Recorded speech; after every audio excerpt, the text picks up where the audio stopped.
जब 2017 में GST introduce हुआ तब 4 अलग अलग स्लैब्स थे, 5%, 12%, 18% और 28%। अब दोनों बीच के स्लैब्स 12 और 28% गायब हो गए हैं। इंश्योरेंस पर अब कोई जीएसटी नहीं लगेगा, डेली एसेंशियल्स और भी सस्ते होंगे और एक नया 40% का स्लैब आया है लग्जरी और सिन गुड्स के लिए। ये जीएसटी का सबसे बड़ा ओवरहॉल है जब से ये सिस्टम इंट्रोड्यूस हुआ था। पर इसकी जरूरत क्या थी? एज पर गवर्नमेंट इसके 3 गोल्स हैं, रिलीफ, सिंप्लीफिकेशन और ग्रोथ फॉर ऑल।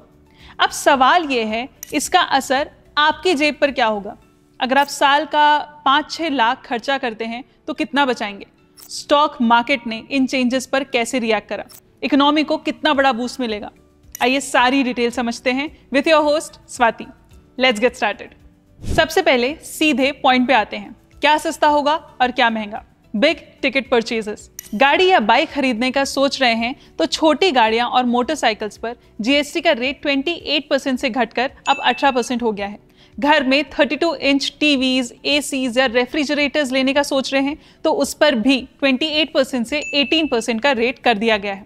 घर बनाने का सोच रहे हैं तो सीमेंट पर जो पहले 28% टैक्स लगता था अब वो 18% हो गया है। मतलब गाड़ी खरीदना या घर बनाना अब काफी सस्ता होने वाला है। इंश्योरेंस देखें तो इंडिविजुअल हेल्थ और लाइफ इंश्योरेंस प्रीमियम्स पे जो 18% जीएसटी लगता था वो अब खत्म हो चुका है। मतलब आपके लिए सिक्योरिटी अब और एक्सेसिबल है।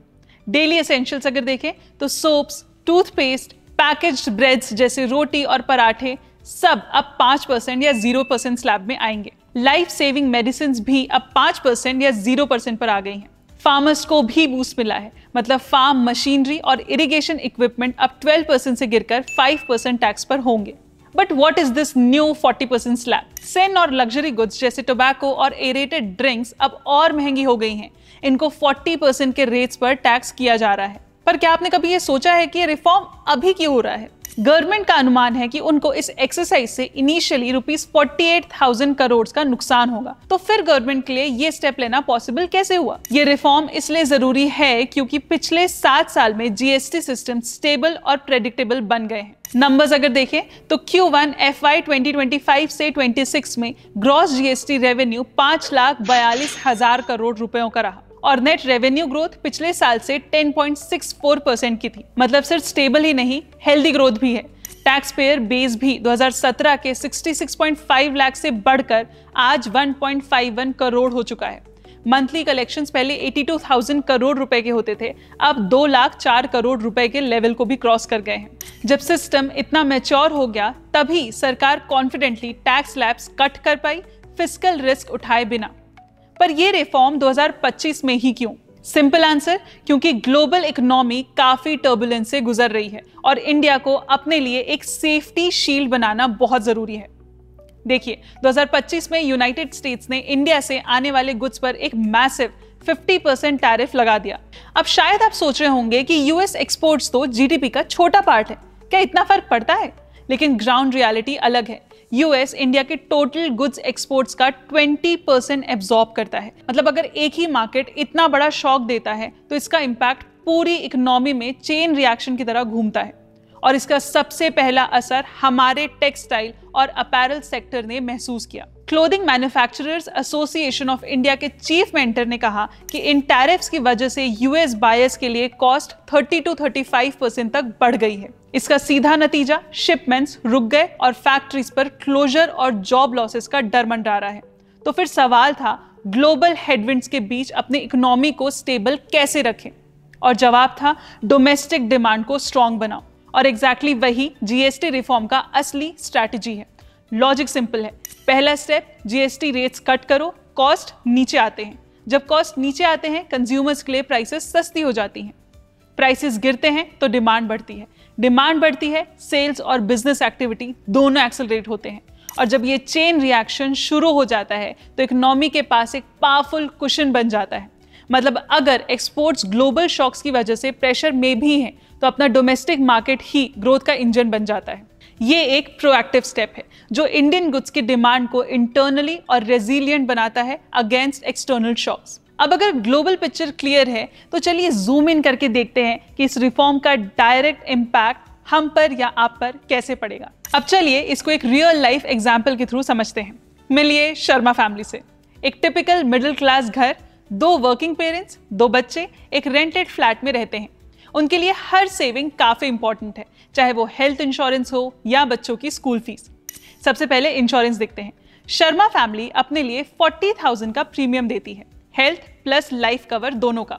अभी तक उन्हें इस पे 7,200 एक्स्ट्रा देना पड़ता था सिर्फ टैक्स के नाम पर, और अब वो पूरा टैक्स खत्म हो गया है। डायरेक्ट 7,200 की बचत। सोचिए उनके लिए इसकी कितनी इंपॉर्टेंस होगी। कम से कम 2 महीने की बिजली पानी का बिल कवर हो जाता है, या फिर एक शॉर्ट वीकेंड की ट्रिप का प्लान बनाया जा सकता है। ऑल्दो इनपुट क्रेडिट ना मिलने से सारा जीएसटी क्रेडिट पास ऑन नहीं होगा, बट गवर्नमेंट ने स्ट्रिक्टली कहा है कि कंपनीज को घटे हुए रेट्स का फायदा कस्टमर्स को पास ऑन करना पड़ेगा। अब चलिए उनके कुछ और एक्सपेंसेस देखते हैं। टॉयलेटरीज और डेली यूज आइटम्स जैसे सोप, शैम्पूज, टूथपेस्ट, इन पर शर्मा फैमिली साल भर लगभग 10,000 खर्च करती है। पहले इन पर 18% जीएसटी लगता था, यानी 1,800 रुपए। अब ये रेट 5% हो गया है, मतलब सिर्फ 500 रुपए का टैक्स देना पड़ेगा। नेट सेविंग 1,300 रुपए हर साल। वेलनेस प्रोडक्ट्स जैसे स्किन केयर और पर्सनल केयर आइटम्स पर उनका खर्चा 8,000 होता है। पहले इस पर 12% जीएसटी लगता था, यानी 960 रुपए। अब ये 5% स्लैब में है, मतलब सिर्फ 400 रुपए। सेविंग पूरे 560 रुपए। फुटवेयर जो 1,000 से कम के प्राइस रेंज में आता है, उस पर शर्मा जी हर साल 6,000 खर्च करते हैं। पहले 12% जीएसटी के हिसाब से उन्हें 720 रुपए देना पड़ता था। अब 5% स्लैब में आने के बाद सिर्फ 300 देना होगा, यानी 420 रुपीज की सेविंग। पैकेट स्नैक्स जैसे नमकीन पर उनका 5,000 खर्च होता था। पहले 12% जीएसटी लगता था, यानी 600 रुपए। अब 5% टैक्स पर सिर्फ 250 रुपए, मतलब उनके लिए 350 की सेविंग। किचनवेयर और यूटेंसिल्स पर शर्मा जी का 3,000 का साल का खर्चा है। पहले इन पर 12% टैक्स लगता था, यानी 360 रुपए। अब वो 5% स्लैब में, तो सिर्फ 150 देना होगा। Saving 210 rupees. Sugary and aerated drinks, इन पर खर्चा 2,000 रुपए होता था। पहले 28% जीएसटी के हिसाब से 560 रुपए तक लगता था। अब नया 40% स्लैब लग गया है, तो 800 देना होगा, यानी यहाँ उन्हें एक्स्ट्रा 240 रुपए देना पड़ेगा। अगर आप इन सबको जोड़ दें तो डेली हाउस होल्ड चीजों पर ही 9,800 की एनुअल सेविंग हो रही है 74,000 के खर्चे पर। लेकिन अब बड़ी picture, big ticket items. Sharma family पिछले 3 साल से एक छोटी कार लेने का प्लान बना रही थी। बजट था 8 लाख। पहले उस कार पर 28% जीएसटी लगता था, अब वही 18% स्लैब में आ गया है, मतलब 80,000 की सेविंग। सोचिए 80,000 का क्या मतलब है। बच्चों की 1 साल की स्कूल फीस कवर हो जाती है। शर्मा फैमिली के लिए नेट एनुअल सेविंग 10,000 है, और अगर वो कार लेते हैं तो एक ही डिसीजन उनके लिए 80,000 का बोनस सेविंग ले आता है, मतलब एक सिंगल फैमिली के लिए 90,000 का इम्पैक्ट। अब जरा सोच कर देखिए, अगर देश भर में करोड़ों फैमिलीज को इतनी सेविंग्स मिले तो कंजम्पशन बूस्ट कितना मैसिव होगा। अब हाउस होल्ड की सेविंग्स तो समझ गए, लेकिन देश के लेवल पर इसका इम्पैक्ट और भी ज्यादा बड़ा है। आईसीआईसीआई बैंक के रिपोर्ट के हिसाब से ये जीएसटी रीजिग ओवरऑल कंजम्पशन में 1.4 ट्रिलियन का बूस्ट देगा। I repeat, 1.4 trillion. मतलब अगर हर हाउस होल्ड अपना स्पेंडिंग थोड़ा भी बढ़ाता है तो कंबाइंड इफेक्ट इकोनॉमी के लिए एक बड़ा डिमांड स्टिमुलस बन जाता है, और इन्फ्लेशन के फ्रंट पर भी एक रिलीफ है।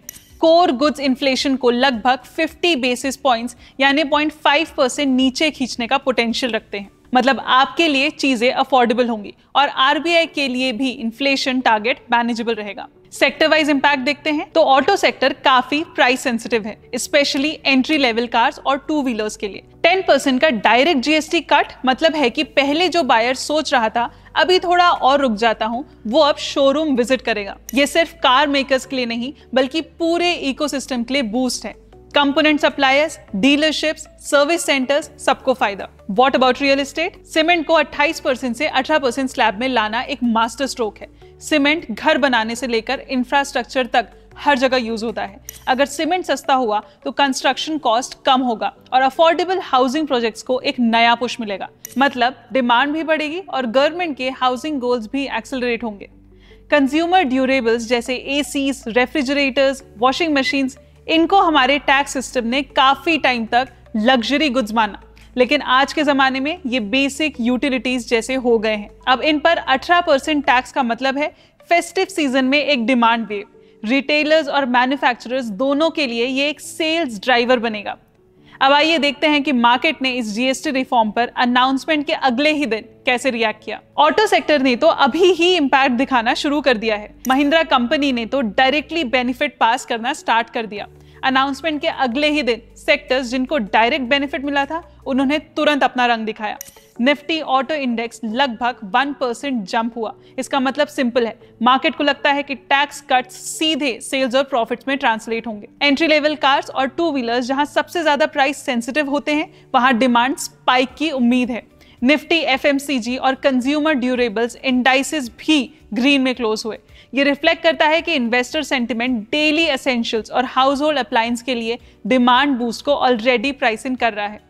लेकिन पिक्चर एकदम वन साइडेड नहीं है। निफ्टी फार्मा 0.20% नीचे आया क्योंकि उनके लिए डायरेक्ट बेनिफिट लिमिटेड था और निफ्टी आईटी ऑलमोस्ट 1% गिरा। लेकिन इसका लेना देना जीएसटी से नहीं बल्कि ग्लोबल टेक क्यूज और यूएस स्लोडाउन फियर से था। तो नेट मार्केट ने पॉजिटिव रिएक्शन तो दिया, बट ब्रॉडर इंडाइसेस जैसे निफ्टी 50 फ्लैट ही क्लोज हुए। एक्सपर्ट्स का मानना है कि ये चेंज इतना बड़ा है कि मार्केट्स को इसको हजम करने में थोड़ा टाइम लगेगा। एक ग्रुप ऑफ एक्सपर्ट्स का कहना ये भी है कि हमारे मार्केट्स ने ऑलरेडी इस फैक्टर को प्राइस इन किया हुआ था क्योंकि प्रधानमंत्री ने इंडिपेंडेंस डे की स्पीच में जीएसटी रेट्स को रैशनलाइज करने का प्लान जाहिर किया था। जितने सेक्टर्स को सरकार ने डिमांड पुश दिया उन्होंने एग्जैक्टली वैसे ही रिस्पॉन्ड किया जैसे एक्सपेक्टेड था। और ये एक बड़ा सिग्नल है इन्वेस्टर्स के लिए कि जीएसटी रिफॉर्म को मार्केट एक पावरफुल कैटलिस्ट के तौर पर देख रहा है ग्रोथ के लिए। तो फाइनल टेक अवे सिंपल है, ये जीएसटी रिफॉर्म एक ही वक्त में दो काम करता है। हाउस होल्ड्स को रियल सेविंग्स देता है और इकोनॉमी को कंजम्पशन का पुश देता है। मिडिल क्लास के लिए इसका मतलब है इंश्योरेंस और डेली चीजें सस्ती, बिजनेस के लिए ज्यादा डिमांड और इन्वेस्टर्स के लिए एक नया कॉन्फिडेंस साइकिल। अब जीएसटी का मतलब सिर्फ टैक्स कलेक्शन नहीं बल्कि कॉन्फिडेंस है। कॉमन मैन के लिए रिलीफ और बिजनेस के लिए एक बूस्ट। और ये ही इस रिफॉर्म का असली मैसेज है, relief for the common man, strength for the economy. तो ये था हमारा वीडियो। आई होप आपको ये वीडियो पसंद आया। अगर पसंद आया हो तो लाइक एंड शेयर, और ऐसे ही और इंसाइटफुल वीडियोस चाहिए तो सब्सक्राइब करना मत भूलना। मिलते हैं अगले वीडियो में। Mutual fund investments are subject to market risks. Read all scheme-related documents carefully.